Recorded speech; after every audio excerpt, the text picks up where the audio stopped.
Mem Vav, Kuf Mem Aleph. Omar Rabbi Yehuda Hani Kufle Meidek Chada Chada Mikata Shor. Hey, is to try to give a little bit of a background and sort of a perspective, a framework. This is and try to hold in on a machlokas as to whether or not we require a double shiri or a single shiri. Beis Yosef quotes Rambam, and many of the Achronim understand from the Rambam that you need a double shiri. And we're going to see in Ritz Hashem, I'm sure you've seen it already, in the Shiltei Giborim quoted by the Beis Yosef, that one shiri is enough. So we're going to try to give a little bit of a background for this. And we're going to start with the Tosfos here on Daf Gimel Beis. And the subject of this Tosfos is the Gemara of Rav Papa. Rav Papa speaks about a case where he throws a pissa de dikla up to a tamar tree, and he knocks down the tamar. And amongst the malachas which is chayiv, Rav Papa says he's chayiv for maleches mafarid. And Rashi comments on the first of the wide lawns, told the dash. And Rabbeinu Tam is going to disagree with Rashi. So according to Rashi, mafarik is a told of dash. And Tosfos points out that that's problematic because the Gemara says on Daf Tzadi Hey that cholev is chayav mishum mafarik. And yet the Gemara later on Daf Ayin Hey tells us, according to the Chachamim, Ein disha ela b'gdulei karka. Now, if we accept Rashi that mafarik is a told of dash, and then the Gemara establishes that cholev is chayav mishum mafarik, that means according to Rashi that cholev is chayav mishum dash. But the problem with that is that the Chachamim hold against Rabbi Yehuda that Ein disha ela b'gdulei karka, and presumably behema is not gdulei karka. I mean, that's an issue unto itself, not for us today. But we're assuming now that behema is not gedulei karka, it doesn't grow from the karka. If that be the case, then how could you possibly be chayav for cholev as a told of maleches dash if ein disha ela gedulei karka and cholev is in a behema which is not gedulei karka? Based on this kasha, Rabbeinu Tam wants to push Rashi sort of against the corner to assume that any Gemara that says that cholev is chayav has to be al libed Rabbi Yehuda, who holds that yesh disha afilu shelo b'gdulei karka. Towards the end of Tosfos, he quotes a sugya in Ksubas on Daf Sam. Now, you may have the Gemara to see it inside. We'll sort of say two on the top, which is the flip side of your page 1. And the Gemara has a brisa. The brisa is talking about two cases, two variants of really one case, of someone who's desperate to drink milk on Shabbat, and he doesn't have any opportunity, any possibility or access to milk unless he violates cholev. And in one case, let's say there are no, there's no milk around, so he has to be cholev from behema. Is he allowed to do this on Shabbos? And we know that cholev chaliv on Shabbos is awesome. So what solution can we have? So the Gemara quotes a brisa, and the brisa might be referring to a slightly different variation of this case of a baby who has to drink milk on Shabbos, and nursing is cholev, is chaliv. And the Gemara says that if you have a genicha, you have a situation of a chola, or a baby who's considered a chola, that has to drink this milk, and we have no opportunity unless we do a chaliva. The Gemara says, yonek b'Shabbos. We're allowed to do yanika on Shabbos, my timer. Yonek mefarig kilachar yad. B'makom tsara lo gozru rabban. The Gemara now lines up an overlap of A plus B. A is that Yanika is a form of mafarik that's kilachar yah.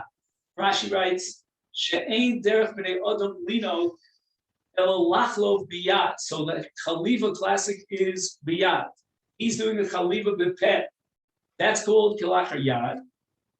Add that to the fact that it's makom tzara, and b'makom tzara lo gozu rabban. Says Tosfos, we have a serious problem over here. Because if Rashi assumes that cholev is a problem of mafarik, which is a told of da, if we go like the chachamim of Rabbi Yehuda, then we're dealing with, at worst, a derabbanan, because we're talking about a chaliva from an animal or from a human being. In both cases, we're not dealing with gedulei karka. We're not dealing with gedulei karka, and we can't be dealing with a malacha d'oraisa. And yet, the Gemara was only willing to be matir in this case because of the combination of kilachar yad plus tzar. You need those two elements in order to be matir. Now we have to raise, says Tosfos, the following issue. Bishlema, says Tosfos, if mafarik is told of a different malacha, then we have a malacha of mafarik d'oraisa, and now we can only be matir a malacha d'oraisa b'makom choli if we do a chaliva kilachar yad. But if we go according to the Rabbanon, and Rashi's holding now that mafarik is told of dash, and the Rabbanon hold that ain't disha ela b'gdulei karka, then Tosfos insists that this should be mutter b'makom tzar, even without kilachar. Why is the Gemara need kilachar yad? The Gemara insists on we have to add both kilachar yad to tzar.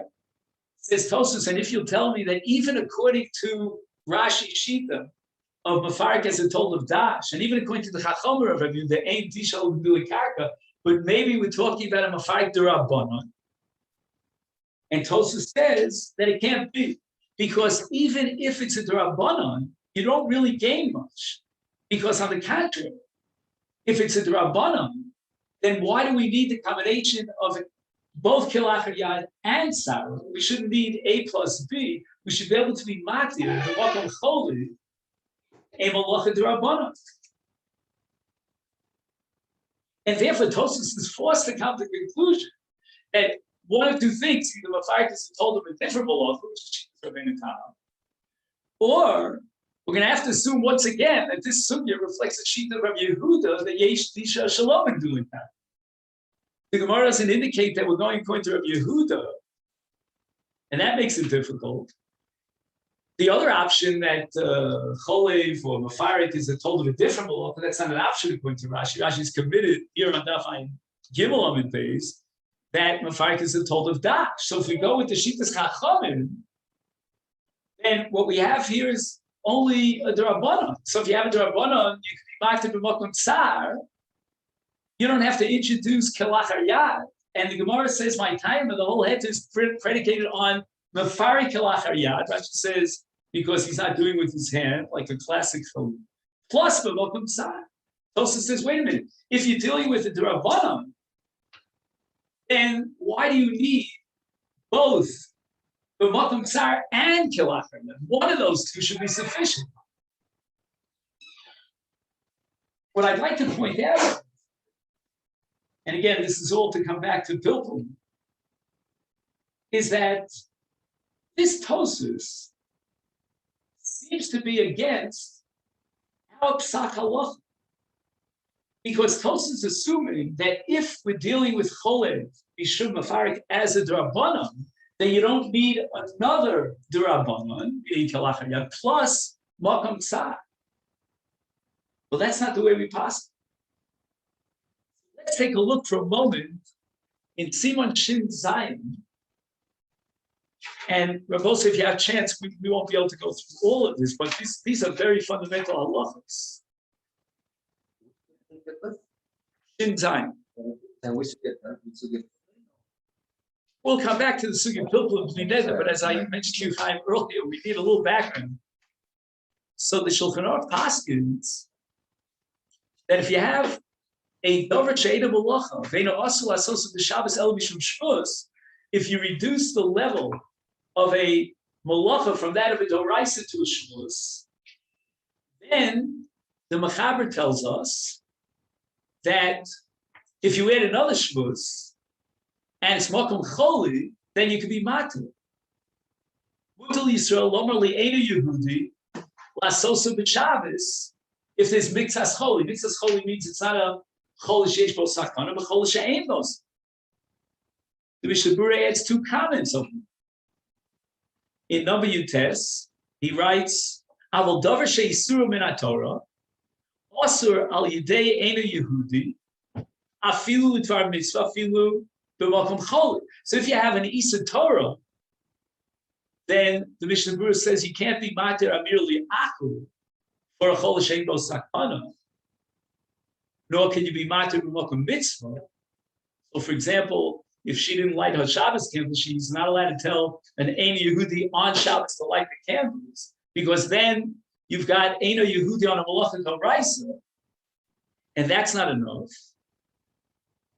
And then in Sif Chaf, the next Sif, he points out that the only way we can be matir Amir l'Nochri b'makom mitzvah b'makom choli is only if we have a shvus d'Rabbanan.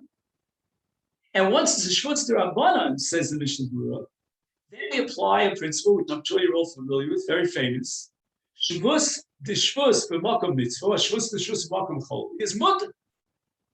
But we see clearly that it's not enough to take an Isa d'Rabbanan and add another shvutz to it. You also need b'makom mitzvah.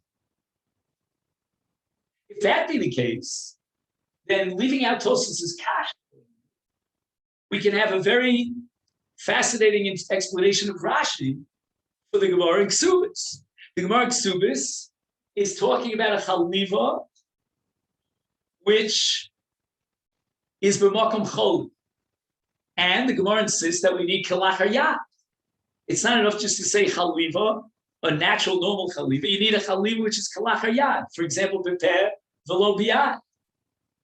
And now Tosfos is asking, well, if you're holding that ain dishel b'gdulei karka, so you're dealing with the malacha d'Rabbanan.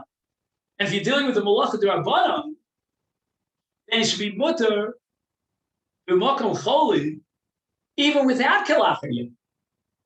But that's against the poskim, because the poskim is saying that you need what's called the shvus b'makom mitzvah. So then, according to Rashi, we have a beautiful case here of shvus b'makom choli. We've got ein disha ela b'gdulei karka, which is going to reduce chole to a d'Rabbanan. On top of that, we have a kalachar yad, because not only it's not gdulei karka, but as also it's derech hapeh and not derech hayaf. So you've got one shvus on top of the other shvus, and then you've got the makom choli. So Rashi doesn't have to introduce Rabbi Yehuda's shita in order to explain this Gemara in Ksubis. Now, of course, we have a myriad of questions to ask over here. I mean, how do you square Tosfos with the poskim? And amongst the poskim in the Beragola, besides the Rambam, he has the Gaonim. You'll take a look. He has a whole list of Rishonim, Gaonim, poskim. They all say that you need a shvus b'makom mitzvah. In fact, if you turn the page, take a look at Siman Shin Lamed Ches, you'll see the same thing again. In Chav Ches, excuse me. And here you look at the Mishnah Berurah Sivkot Nun Daled. The Mechaber himself in Shin Chav Ches says that Chole Shenofel Machmas Chelya L'Mishkav Yein Bo Sakon. We're talking about a Chole She'ein Bo Sakon.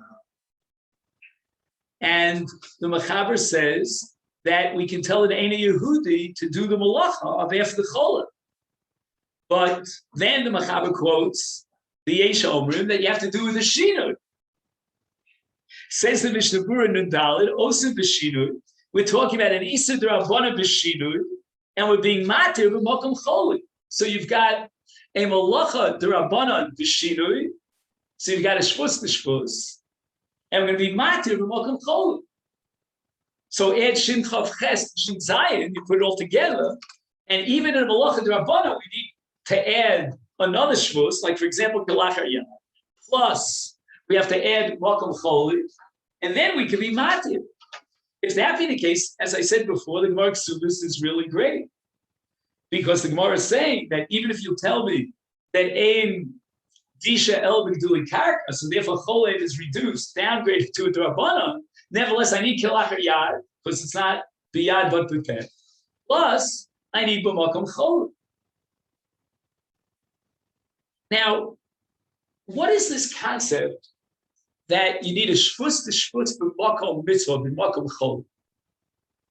L'chora, logically, shvus to shvus itself should be mutter. Why is that? So there's a sugya on Daf Yud Aleph and Beis, machlokas between Abai and Rav about the following. The Mishnah says that in Rabbanan, a chayot is not allowed to go out with his machar on Erev Shabbos Samach L'Chashem, because we're afraid that he might carry it out into Rosh Hashanah and Mishat Hashanah and violate Hamtzah Doros. Mishnah says that if you stand in Rosh Hashanah, you cannot lean over into Rosh Hashanah to drink, because we're afraid that you'd be nimshach basar gufo, and you'll go into Rosh Hashanah and you'll violate Malefes Shabbos. Now, Abai and Rav have the following machlokas. What about in a caramelis? Rav says that in a caramelis it's mutter. Why? Because what are you afraid of? You're afraid that while he leans over to drink, he's going to go into a caramelis. Well, caramelis itself is Rabban. Abai says it's awesome. So the Gemara asks, what about Gzera L'Gzera? And the Gemara thinks that Abai's sheet is very difficult because you have two Gzeros over here. You're talking about Lo Yetzi Achayat, which is a Gzera, and you're talking about a caramelis, which is itself a Gzera, and you're piling on one Gzera onto another Gzera, and that's called Gzera L'Gzera. Rava, L'Shitasa makes perfect sense. Rav is saying this is going to be mutter if it's only a caramelist. The Mishnah only asks it in Rosh Hashanah because you have a gzera and then another gzera shpus and then another shpus.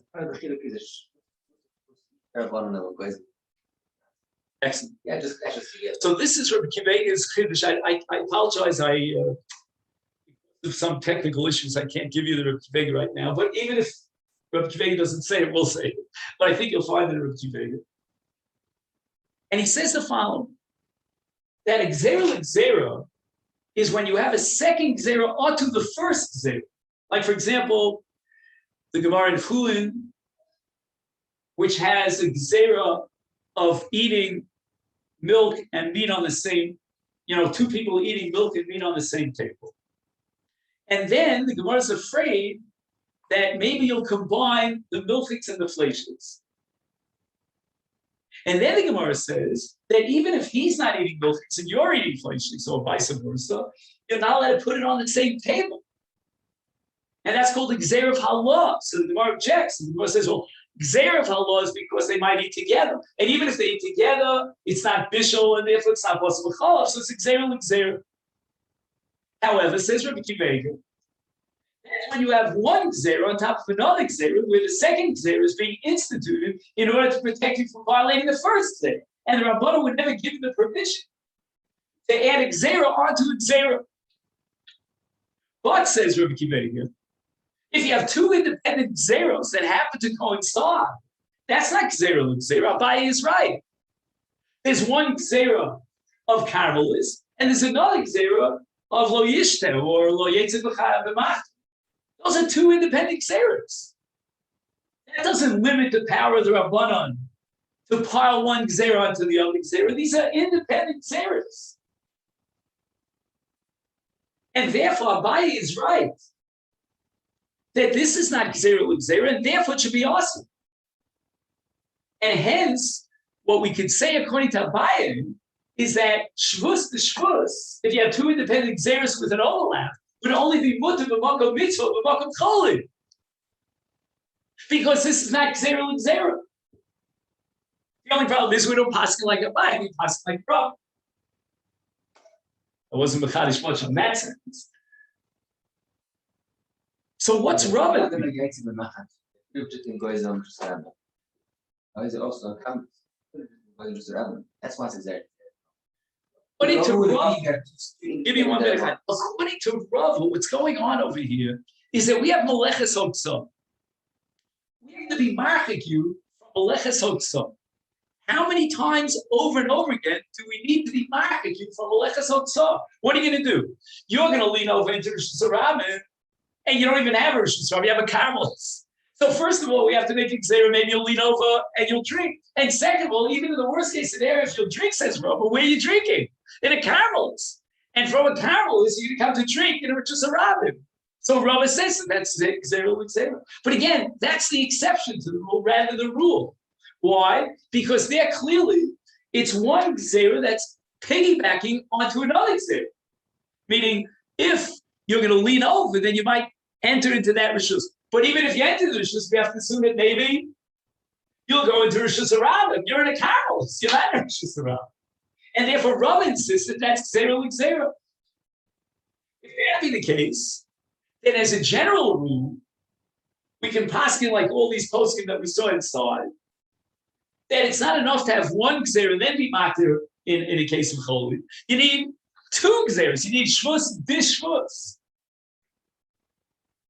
And if that be the case, then I was wondering, what do we do with this toast saying that in this case of Cholev, all you need is Kilachar Yad. In fact, you don't even need Kilachar Yad, because we're holding like Rashi and like the Rabbanon that Ein Dicha Shelo B'Gdulei Karka. If it ain't Dicha Shelo B'Gdulei Karka, then what you're basically doing is you are piggybacking one Xera onto another. So Tosfos says, why do I need B'Makom Choli? This is a case that fits into Rava's perspective perfectly. What was Rava's idea? That if you have a coincidence of 2 different Xeras, that's a Xera L'Xera. And I don't need to say that the second Xera is a Xera onto the first Xera. So therefore, what Tosfos is saying makes a lot of sense. Except for one problem. That the poskim say that la'alocha, in Shvus to Shvus, we need Mako Mitzvah. So how could Tosfos say that one Shvus is enough, one D'Rabbanan is enough, reduce Disha from the Raisa to the D'Rabbanan through Eino Geduli Karka, and that's enough to be Matir Makom Choli, but that's not the way the Rishonim say it. The Rishonim say you need Shvus to Shvus, and then you could be Matir Makom Mitzvah Makom Choli. What question do with Matt? Wait 1 second. I'm sorry. I have to apologize because I'm very limited in time and I want to get to Pilpul in. I'm going to limit that Pilpul, but I'm here the whole week. Okay? After 12 noon. Okay. So just give me a few minutes because otherwise I'll lose my train. And I apologize profusely. What I wanted to suggest was Yesh Lachbar. What is the nature of Shelo B'Gdulei Karka with regard to Meleches B'Farik according to the Rabbanan review? There are 2 ways of looking at it. One way is to say we have a principle, for example, Ein Tzviya Ba'ochel. Ein Tzviya Ba'ochel means that the change in the object is not just technical.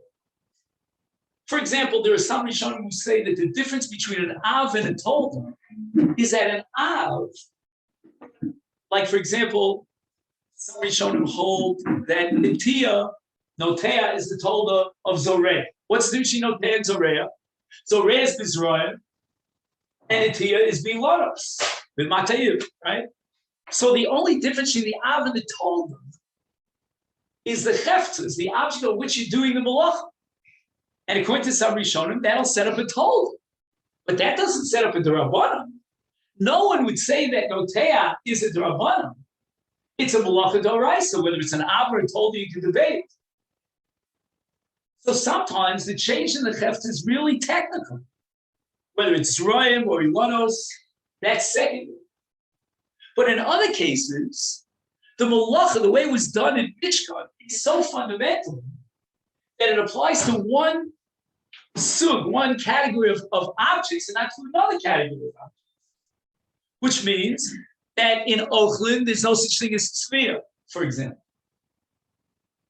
And if you take a look carefully at the Lashon at Tosfos, when he speaks about Cholev as a Drabanan, he rejects, but if he says that it's Mechsei Kimafarik, it looks like Mafarik, meaning it's not Mafarik at all, because Mafarik is only, according to the Rabbanan of Yehuda, Bigduli Karka. Other than Bigduli Karka, it's like Tzviyah B'yochel. It's not even a Malacha. The Rabbanan would prohibit it because it looks like Mafarik. It's Mechsei Kimafarik. So there's a new category now called the Rabbanan, which is Mechsei. But in the case of that Rabbanan, Tosfos holds, we certainly could be matir if you do that malacha b'makom choli or b'makom mitzvah. There's no need to add a kalachar yad. When do we add a kalachar yad? That's when we have a fundamental similarity to the original malacha. But if it's shalom b'gduli karka rabbanan, then it's not fundamentally the same as the malacha. And if that be the case, Tosfos thinks that for sure we could be matir shalom b'makom choli or b'makom mitzvah. But there's another way of learning geduli karka.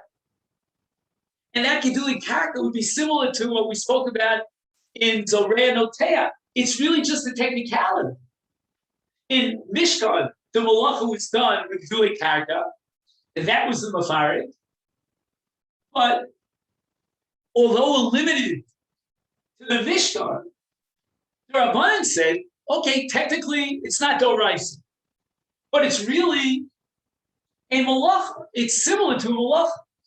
And Moshe Lamad over Domet, the Rambam in, what is it, Perek, I think, whatever Perek it is there, when he talks about Shabbos. So he says there are two categories of Shabbos. There's a Shabbos Mishum Zera, and there's a Shabbos Mishum She Domel L'Malacha. This could be defined in one of two ways. We could say that if you have a Disha Shalom B'Tuli Karka, that is simply not a malacha of disha at all, but it's mechsei kimafarik. It looks like mafarik. It's got an external comparison or similarity. Or we could say, no, just the opposite is true. This is really meleches mafarik. It goes into detail about how cholev is mafarik, and the answer is it's not bigduli karka, but it's really in potential of malacha, but we're limited in terms of our definition of the scope of the malacha. Now the Tur,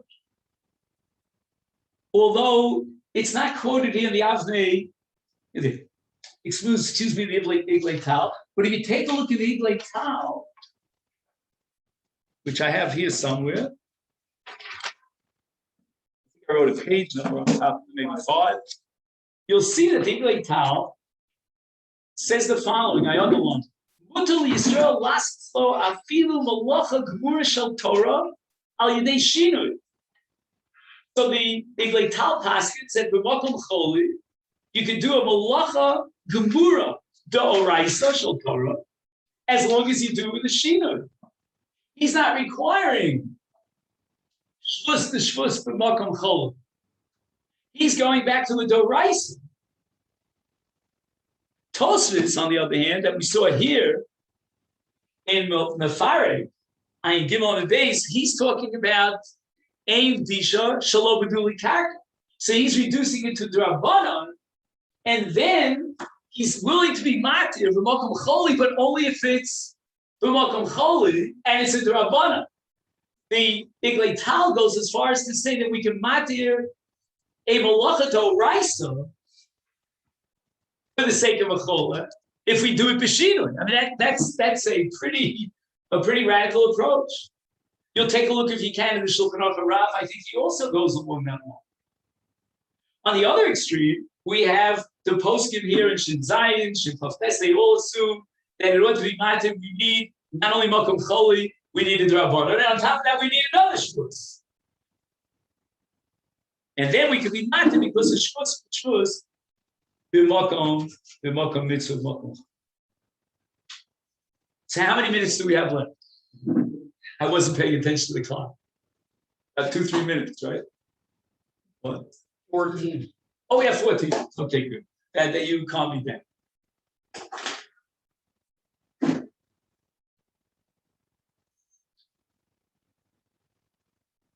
So we can go here in two directions.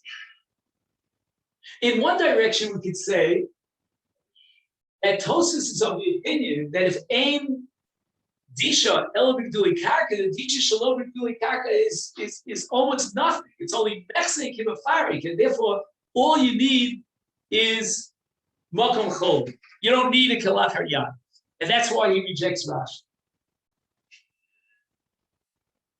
And then to reconcile that with shvus t'shvus b'makom mitzvah, we suggested that shvus t'shvus b'makom mitzvah is when you're dealing with a serious action that could be similar to a malacha in a fundamental way. Whereas in this case, if you don't have the chefza, if you don't have geduli karka, then we're going to be maker. We're going to be maker such that we can be matir b'makom chol. The other direction to go is, let's assume, like the Iglital, but we won't go as far as the Iglital. The Iglital is willing to be matir a malacha to raisa b'shinu for the sake of a chol, and that far we won't go. But we could say that Rashi is, in a sense, right down the middle. But Rashi holds that Gedulei Karka is only a technicality. It doesn't remove the essence of the malacha. It's not fundamental. It's just that it's not similar to the original Mefarik in the Mishkan. And therefore, Shalom Gedulei Karka is going to be considered on a D'Rabbanan level as if he violated Shabbos. And then we'll apply the principle of Kol D'Tikun Rabbanan Kein D'Oraisa Tikun. We won't go as far as the Tur and the Iglei Tal are concerned. And then we're going to say that B'makom Choli, if he does a Kelach Haryad, it's basically like doing a Malacha D'Oraisa Kelach Haryad, which we're going to be matir B'makom Choli. So those, I think, are the two ways of going. But Lamaisa, what we get out of this is that it could very well be that Rashi holds that even if Shalom B'gduli Karka Mefarik is a Malacha D'Rabbanan, nevertheless, I still need both Kelach Haryad and B'makom Chol. And the reason for that is because, as we said before, the requirement of Gedulei Karka is more technical. It doesn't really relate to the Malacha itself. Now, to expand upon that, which we don't have time for right now, if you take a look at the Hakadama, the Kilkel Shabbos, you'll see that every malacha is divided into two parts. It has what we call the Tzuras HaPu'ula, and it has the Totzah. If the Totzah is radically different, then you might be looking at something that's not even a malacha, not even midrabanan.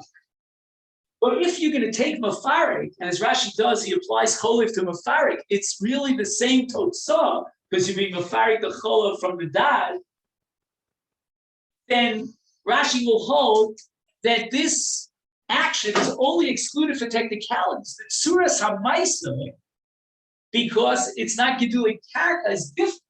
But the totzas hamaisa, the nifal, is identical. It is a mafarik. And therefore, if you have a serious qualitative totza'ah, a result, which is qualitatively like the av, then you're going to have a d'Rabbanan that is going to be lifted to the severity, the status of a malacha d'oraisa. And we're going to say, Kol D'Tikun Rabbanan Kein D'Oraisa Tikun, and the only way we can be matir is if you add a Kelach Haryad. Now let's take a look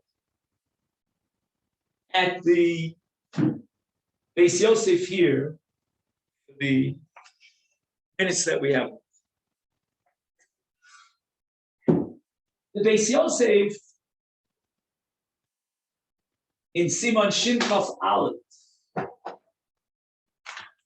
says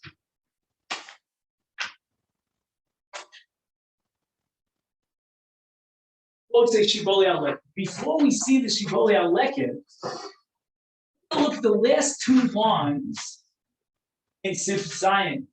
He writes, Hadashari would made that pilpule, bekata the sakina, dafka bekara, avalo b'machteshes, v'chein kosev harambam b'perikofa.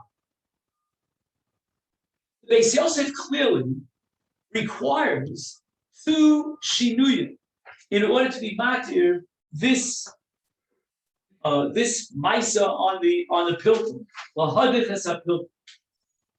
Number one, he's using the katu b'sakina. And number two, it's not on a machteshes, it's on a kara. V'chein kosev aram. And all the Mefarshim of the Rambam, Kimat Pe'echad, assume that the Rambam adds kara in order to generate a second shin.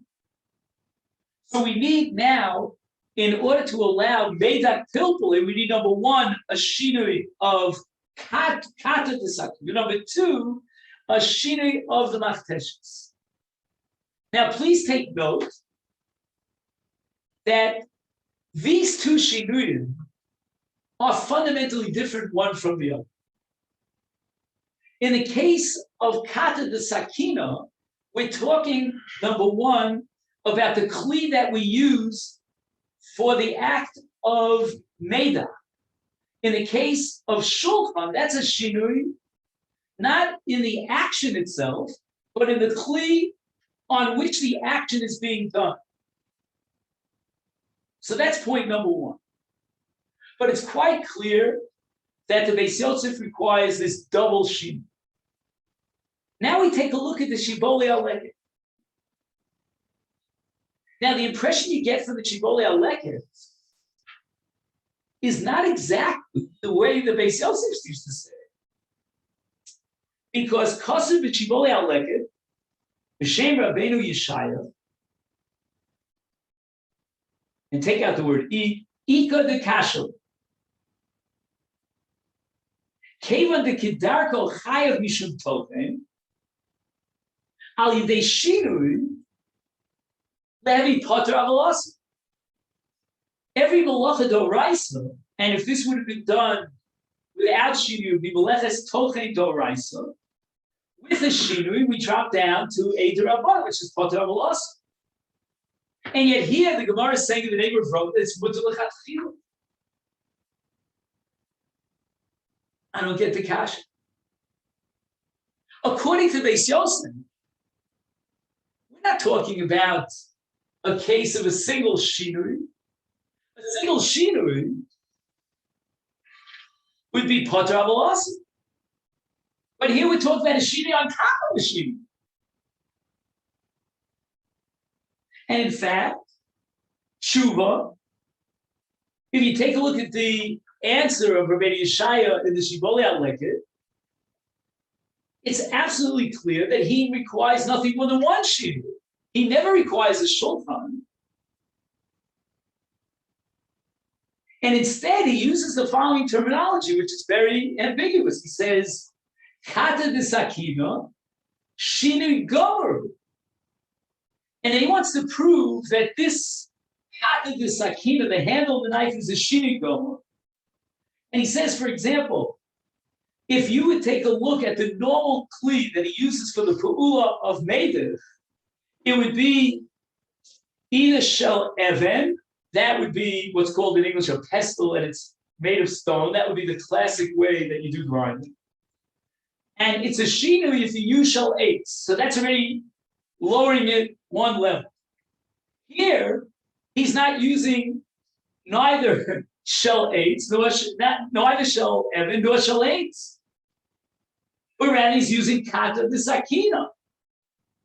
Tavi shini gomer, he said. And he goes on to say, based on Gemara Beitza, that this is a shinui gomer in the case of kata de sakina. Hilkach mutar l'chatchila. And he gives an example by analogy of borer biyad. You can have a different shinui in borer from a nakla to a kavra, but now he does a biyad, and it's a shinui gomer. That make in a case of a kavran and that type of shini would only be potter abalasa. But if he does it biyad, then it's a shini gomer. It's mutal lechatchila. The entire thrust of the Shiltei Giborim is to argue that we have here a case of a shini gomer, which is mutal lechatchila, and it's not a case of potter abalasa. How then did the Beis Yosef quote the Shibbolei Aleket? The Shibbolei Aleket and the Mechaber and the Beis Yosef and the Rambam before it are arguing. They're saying two different things. The Rambam is requiring a second shinui, namely what? Shulchan. And nowhere does the Shiltei Giborim require a second shinui.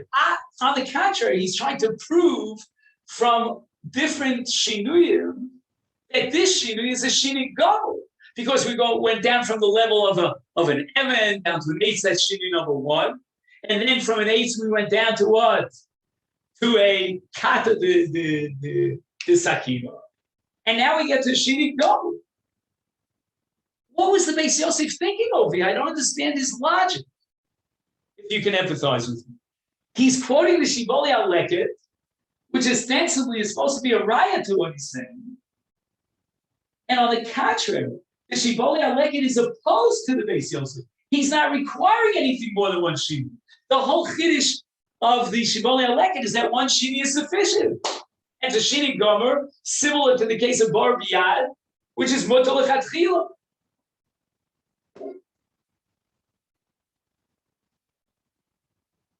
So if you take a look, I think it's on the last page, maybe on the next to the last page, number 7, you might see the Olas Shabbos. What number is it? 6? Okay. So I don't have it right here in front of me this minute, but you'll take a look and go through it yourself.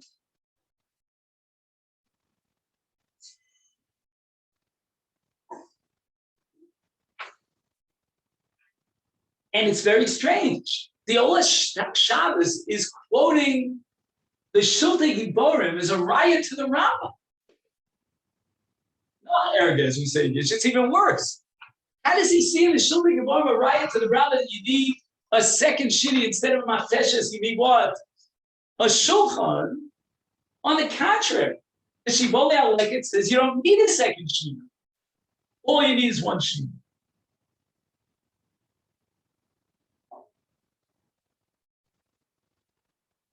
I want to suggest the following answer, and the Olam is invited to think about it.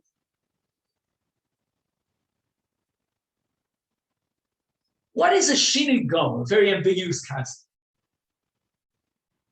Rebbe Chanan is very famous. You see it, I think, on the other side of the page or the last page.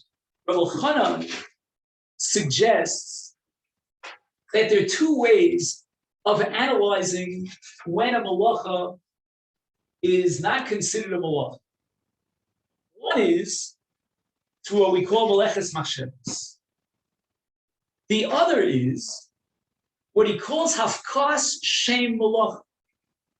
And he says the nafkamina is as follows: if you're excluding the malacha because of meleches machshavos, let's say you didn't do it like an uman, a perfect, skilled, trained person, then it's halacha in Shabbos. It has no implication in Kol Torah Kula. But if, on the other hand, you're telling me that this is not the same pa'ula at all, it changes the entire tzuras ha'pa'ula, the eichus ha'pa'ula, then you're talking about afkar, which will have an impact in Kol Torah Kula. So, for example, in writing a get, we're not going to say that if you wrote the get with the left hand, it's not a get, because that's a p'tur meleches machshavos. You didn't do it exactly.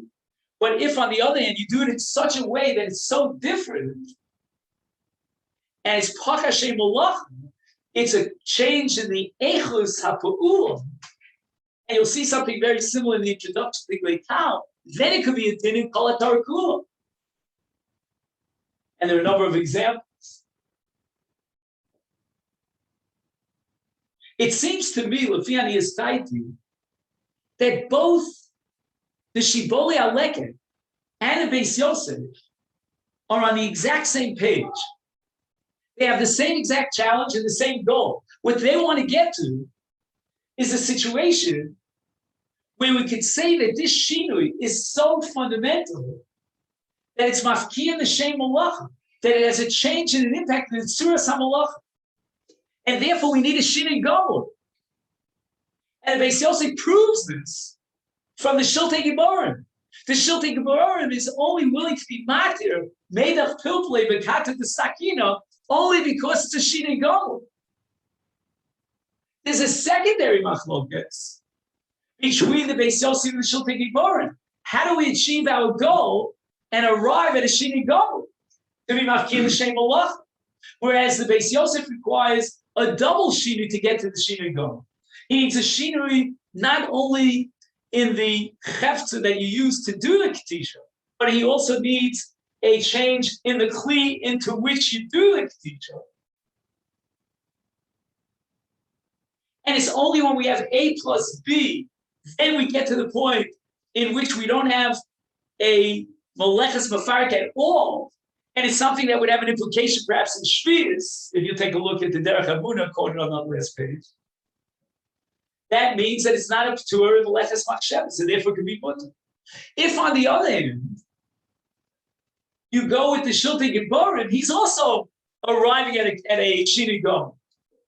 But he says that a shinui gomor would be achieved by a kata disakina.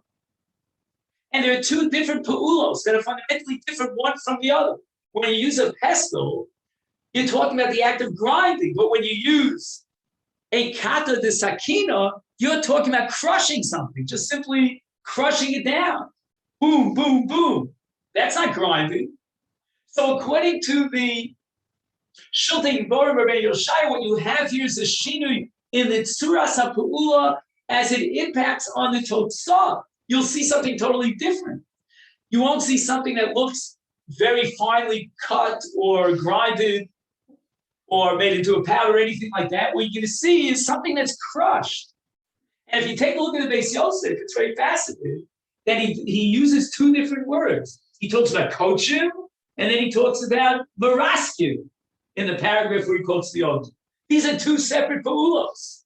So what the Shiltei Geborim does is that he quotes the case of Borer in order to prove that we have something called a shinui gomor in the case of yad, Borer b'yad, and that's giving mutar l'chatchila. It's not part of our loss.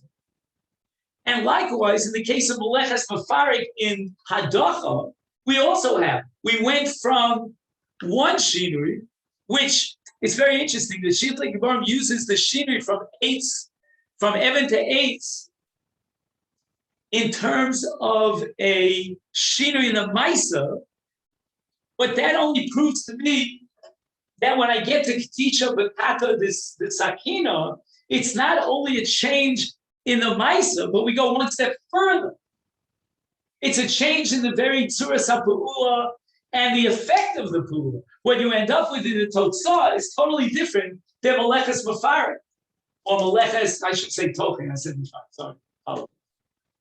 And therefore, it's called the Shinui Gomor. So again, just to summarize the last point, and with this we'll end, what the Shiltei Geborim what the Beis Yosef is quoting the Shiltei Geborim as a raya, and that's what the Olas Shabbos says, which doesn't make any sense. How could it be a raya when the Beis Yosef requires a second Shinui of Shulchan, whereas the Shiltei Geborim does away with the second Shulchan? The fundamental principle here, the breakthrough, is that there's such a thing here in this sugya of Rava, of a Shinui Gomor. What is exactly the Shinui Gomor? That's a secondary one. Okay, we'll stop here. So I'm sorry if I went a little bit over time, and anyone who wants to be mafalpal a little further, either today or another day, I'd like you to go over the Marmon Kolos.